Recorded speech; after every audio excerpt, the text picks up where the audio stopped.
குடும்ப வருமானம் செழிப்பாக இருப்பதற்கு எப்படிப்பட்ட கிரக அமைப்பு ஒரு ஜாதகருக்கு இருக்க வேண்டும் என்று தெரிந்து கொள்வோம்.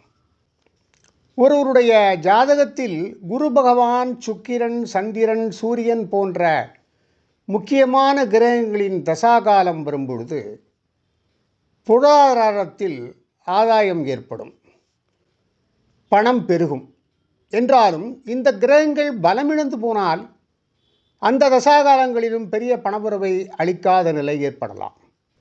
செல்வங்களுக்கு அதிபதி யோகத்தை தரும் குபேரன், அந்த அதிபதியாகும் யோகத்தை குபேரன் பெற்றதும், குசேலர் குபேரனான யோகம் பெற்றதும் மகாலட்சுமியின் அருளால் தான்.